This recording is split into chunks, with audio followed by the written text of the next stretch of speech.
It's Monday's Talking Reds. Me, Gareth Roberts. I'm joined by Paul Senior today.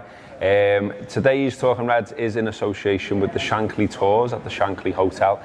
More on that in the middle of this. But before we kick off today, just wanted to say this is obviously a hard time of the year for some people for obvious reasons. The date yesterday, a reminder of the Hillsborough disaster in 1989. A well orchestrated memorial type moment, if you like, at Anfield on Saturday. I thought it was well respected, of course. Nice comments all over social media from various people that you'd expect, people that you maybe wouldn't expect, lots of football clubs and stuff yesterday as well.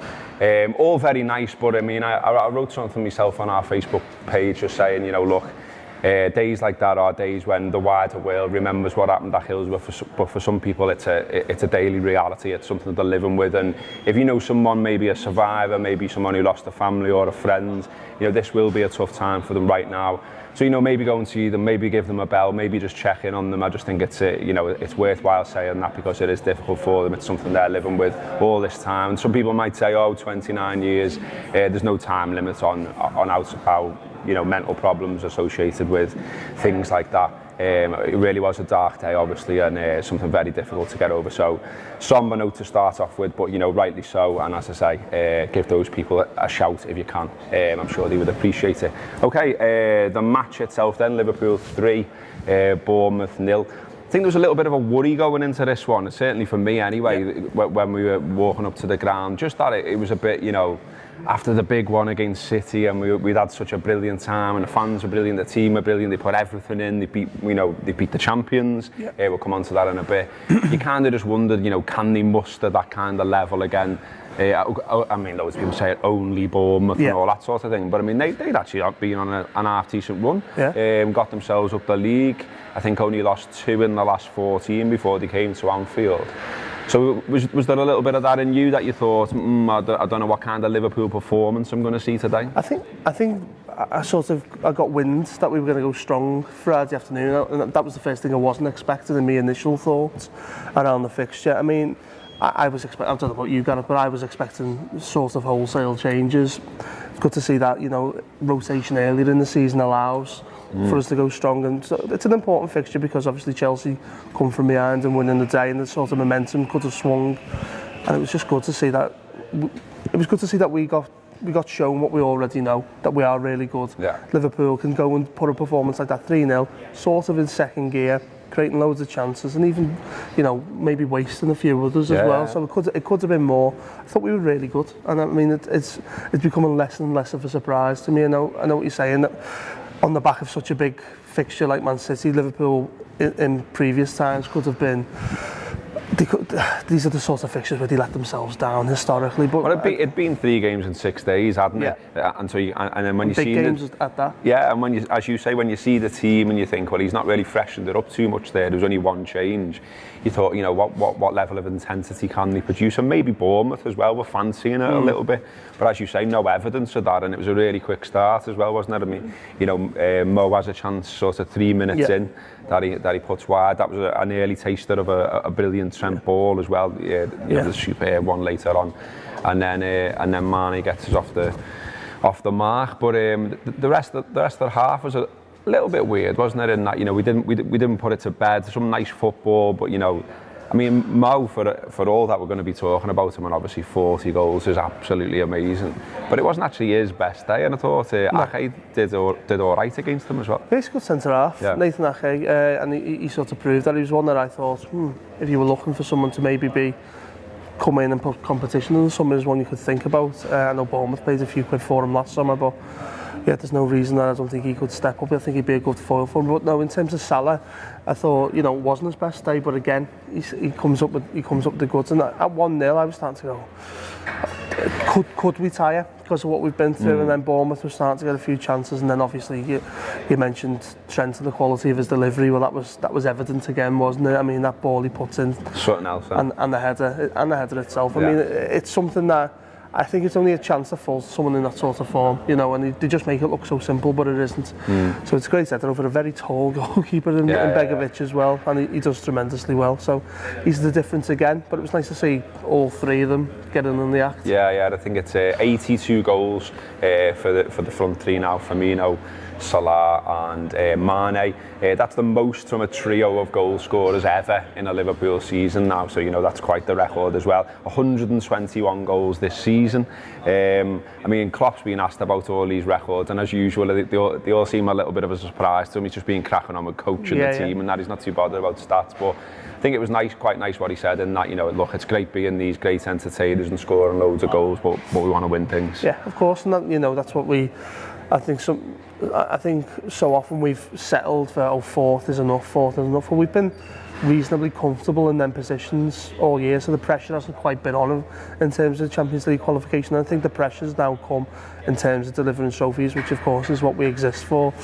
So we're in the semi-final of a big competition in a tie that we're favourites for. There's no reason that we can't deliver that, but you know, that's still not going to be quite as easy as I've just said it is.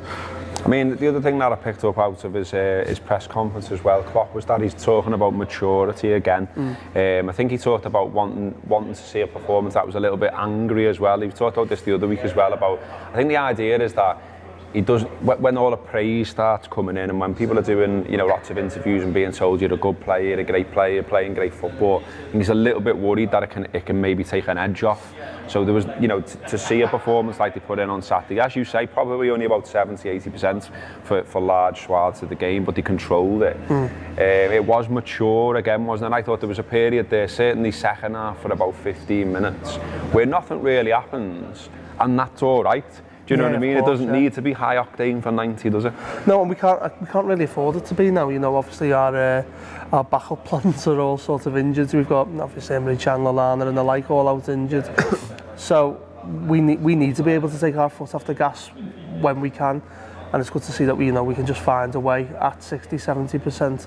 But I think Klopp's right. You talk about that anger thing. I think it's almost like there's almost becoming a professional pride thing. You see Salah, he's so determined now to be this top goal scorer. You obviously see his comments on Harry Kane. You heard Jordan Henderson after the game talking about that. There's little pockets of determination to break records now. I mean, if he gets close to Rush's record, then it's amazing, that, isn't it? I mean, yeah, he's 40 goals now, which puts him. There's only 3 players in Liverpool's history that have scored 40 plus in a season. Mo Salah is now one of them, and he's alongside Ian Rush and Roger Hunt, which are like, you know, absolutely. What surprises me is that I'm born in '87, and I've sort of grown up. Rush was the forward when I was born, but then you've got Fowler, you know, Michael Owen, Torres, Suarez, and he surpassed them. Yeah. He surpassed them, and I still don't think people are still putting him quite in that bracket. I think he will be eventually, but I think it's almost a surprise when you go, yeah, he scored more than them in any season. It's incredible. And the other thing is, at the beginning of the season, people were saying, if only he could finish. I know. What a myth. I know. The thing is, what I really like about him, and we've been talking about him loads and almost running out of things to say about him because we're talking about him so much, but what I liked about the goal is it's just so clever. I mean, it is the perfect ball. It not only cuts out the defender who's still really close to him, but he almost just has to run on. But it's the idea that he's looked, he knows this ball's coming, he's looked, he saw where the keeper is, and then, you know, it's a perfect header. It's another goal as well. It's very like I think it was one Dalglish scored for Scotland, and again, when he scores one the other week, that's like, you know, Dalglish in the European Cup, man. If he's scoring goals regularly that are like Dalglish, that's all right for me. Yeah, I'll take that. I mean, the little point, and obviously we spoke about Trent's ball again, but just knowing that's on. Yeah, I don't know if it's a lot simpler than what we think, and maybe it's just by chance that's how it turns out. But the fact he's constantly on, and I like that. I like it, the sort of slight positional change that they've all taken. There's times now where you're seeing Firmino drop off and influence, maybe covering the full back a little bit more, working back, and Salah taking up the number 9 position almost. So, you know, we're talking about needing strikers, but I think coming into the summer, it could be that he's seeing now it's either Salah through the middle or Firmino, and he looks to supplement what's wide of them. It was a very interesting match, I thought. There's loads to get into in terms of the tactics, the approach, the type of balls that were going into the box and how early they were going in from both sides, strengths and how brilliant he is. We'll be getting into all of that on the free show. Both me and Paul are on it this week. There'll also be the Tuesday review, which is the usual script where they get into it in depth, looking at the tactics from both sides, the approach from both sides, what was good, what was bad and what was indifferent. So all of those out there this week on our podcast, get on them, theanfieldapp.com. If you've never tried a podcast, it's dead easy. Just go to our website and you can basically click play on the free shows, but also any podcast app on your phone, any podcast app, just simply type in the Anfield app, it'll come up. Free podcasts are on YouTube as well. They're on Spotify, they're on Stitcher, they're on TuneIn app. They're everywhere. So yeah, it's dead easy. Give them a go. So we'll be back in a minute. We're going to have a look at today's papers. But before that, is a little bit more about the Shankly Tours at the Shankly Hotel. Okay, we're back at the Shankly Hotel talking about the Shankly Tours, which you can check out and get involved with. I'm just showing you another bit of Shankly memorabilia here with Chris, Bill's grandson. A fantastic thing I really enjoyed him in the lobby here where we stood at the moment is some of Bill Shankly's column that he wrote himself for a long time. And what's fascinating about it, we were talking before, is, you know, here we are in 2018, this was written, you know, decades and decades ago by Bill, and yet it's loads of the same issues, isn't it, that still exist around football. There's moans about referees, there's moans about sort of fans don't always see what goes on behind the scenes at a football club.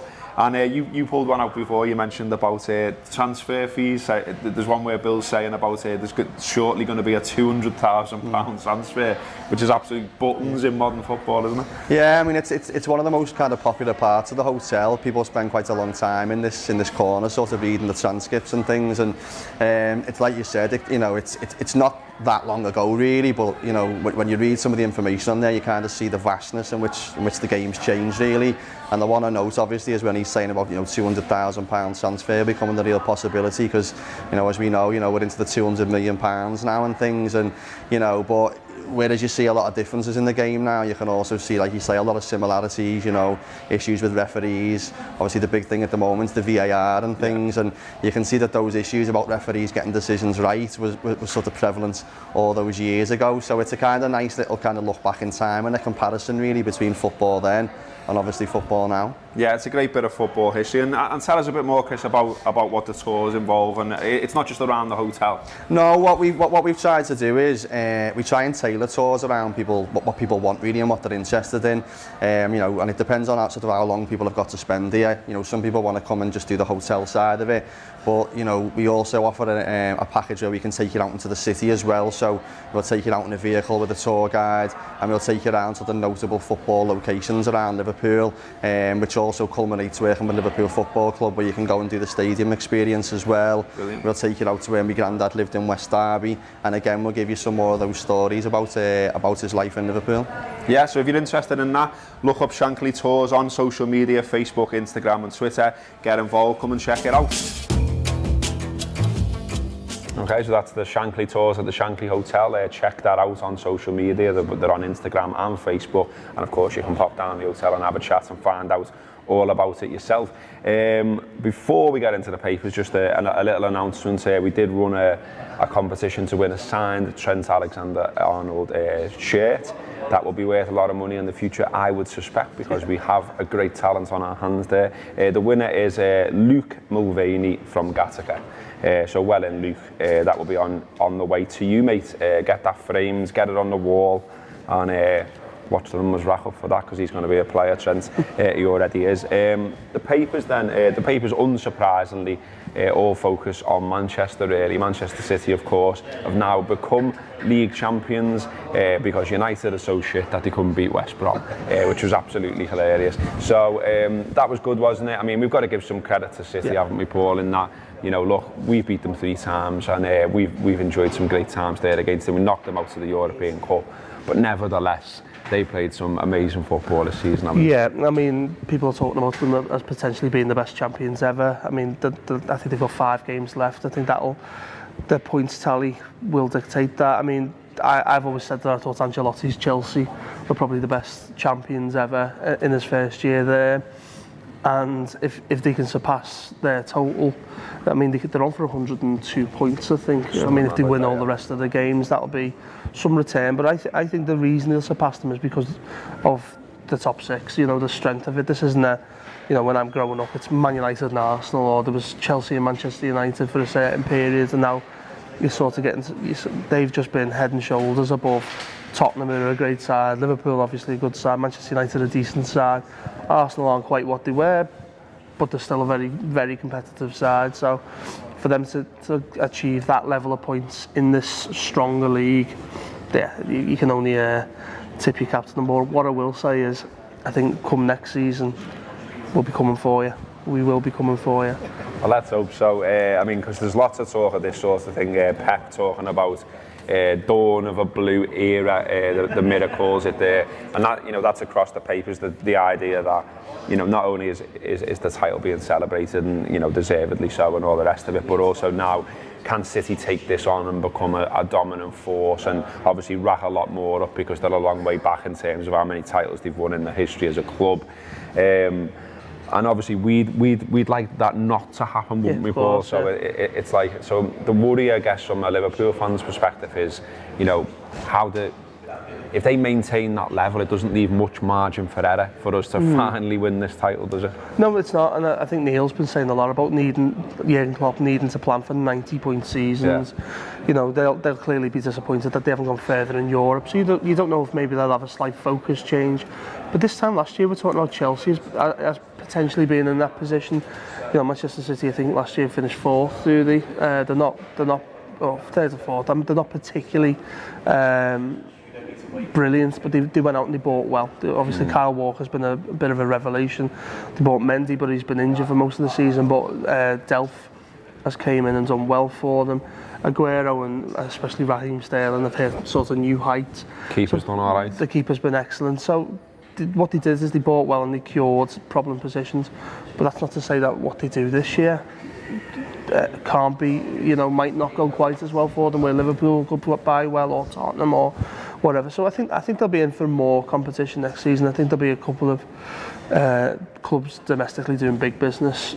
So who knows? I don't think they'll be quite as runaway. Yeah, I mean, what I think is always worth remembering with it, and maybe that's why, you know, we shouldn't lose our shit as much sometimes as we do about Liverpool, is that there's an element you can't control, isn't there? You know what I mean? Like, you know, everyone keeps talking about the money City have spent, and obviously that is a huge factor. But even then, you know, every transfer ends up being some sort of gamble. They may have produced at that club, but are they going to produce here? Do they like this City? Do they like the teammates? Do they fit in?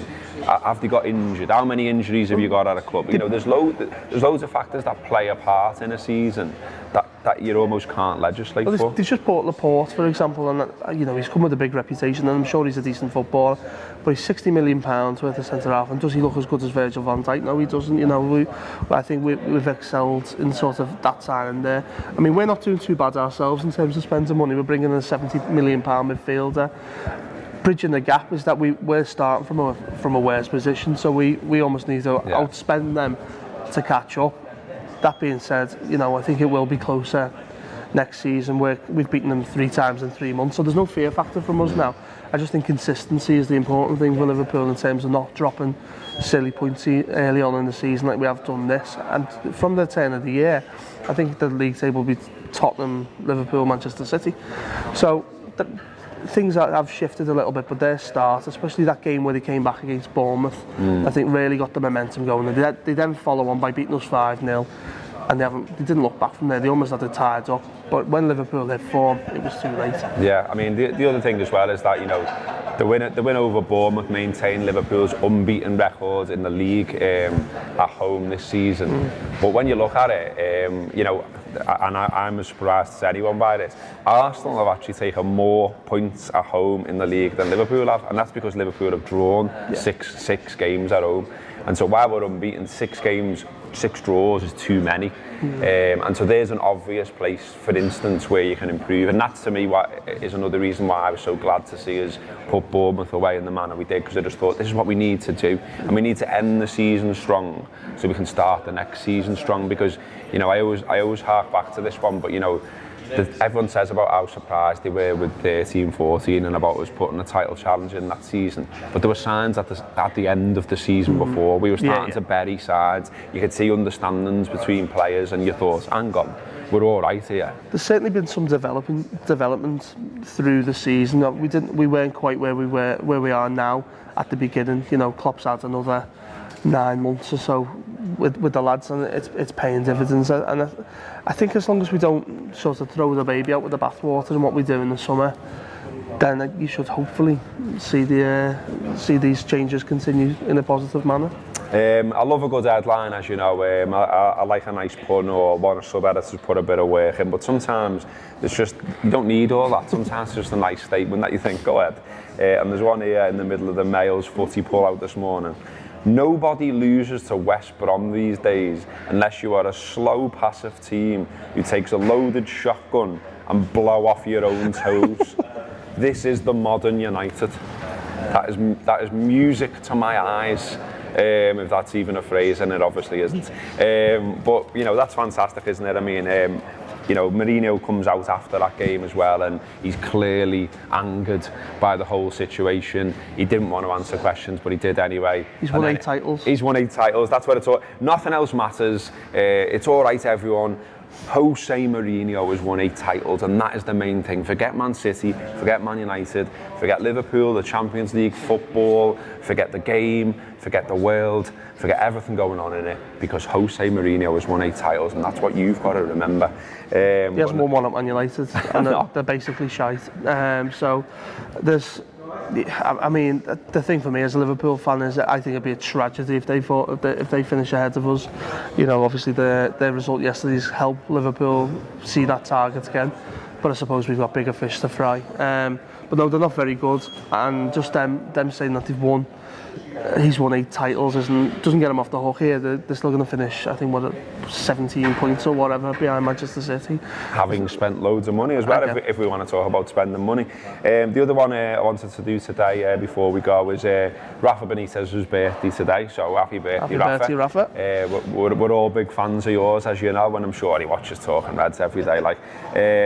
But also as well, I mean, he's pretty much secured safety for Newcastle there. 41 points now after the win over Arsenal. You